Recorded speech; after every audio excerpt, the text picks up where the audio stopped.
but with the support of the president, we can cut the budget deficit in half from 2 trillion to 1, and then with deregulation, because there's a lot of sort of regulations that don't ultimately serve the public good. We need to free the builders of America to build, and if we do that, that means I think we can get the economic growth to be maybe 3-4%, maybe 5%. And that means if you can get $1 trillion of economic growth and you cut the budget deficit by $1 trillion, between now and next year, there is no inflation. What we're finding is that a bunch of the fraud is not even going to Americans. So I think we can all agree that if there's going to be a fraud, it should at least go to Americans.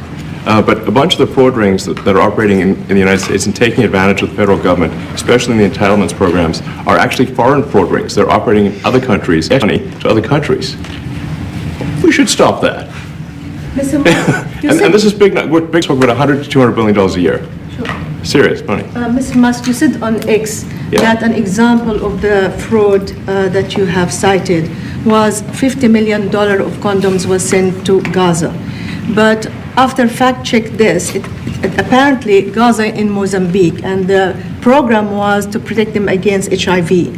So can you correct the statements? It wasn't sent to Hamas actually, it was sent to Mozambique, which makes sense why condoms was sent there. Yeah. And how can we make sure that all the statements that you said were correct, so we can trust what you're saying? Well, first of all, some of the things that I say will be incorrect and should be corrected.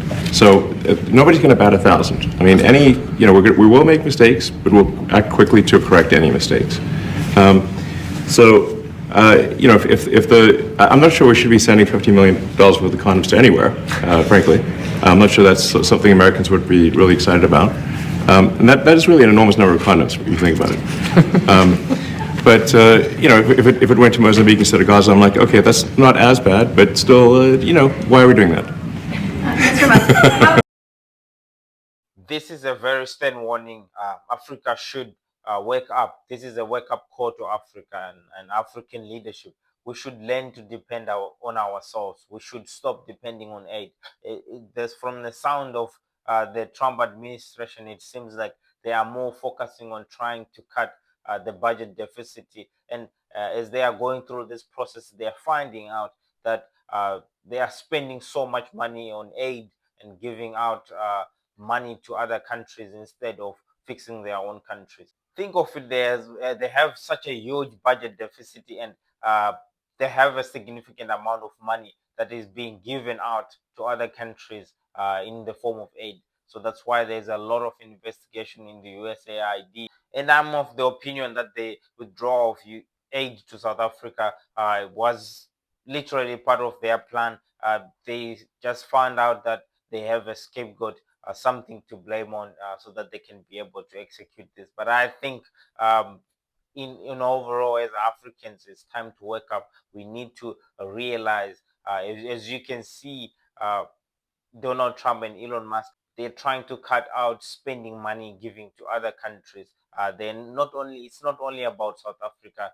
They're also questioning their financial support to Canada. They're also questioning their any aid that is going anywhere, including Afghanistan, including Mozambique. I mean, Elon Musk was questioning, why do we have to spend 50 million? That's a lot of condoms, he said, to Mozambique, and he says, why are we doing that? I mean, which simply means us as Africans, the mistake that we made as Africans is to sit back and rely and become dependent. At no point did our government ever sit down and thought to themselves, look, there is a possibility that this money that we are being given for free, what if it's withdrawn? Those are possibilities, and as you can see it happening now, we couldn't have been so ignorant and think that it's all gonna be well for decades and decades. We're all gonna receive free money from the United States of America.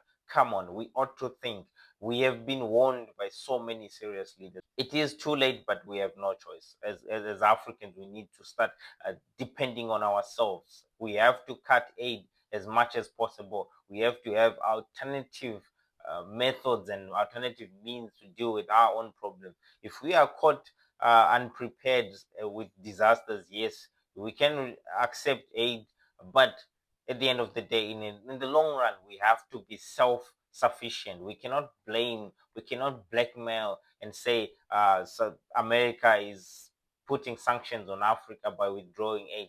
Come on, if you look at what's going on in America, they are just trying to solve their own problems, and with that it includes them stopping giving us free money. We cannot sit back and cry in a little corner and play the victim that America is doing something bad. They're not doing something bad. We have been so reluctant, and we sat on our hands and forgot our mandate and forgot to take care of our own people.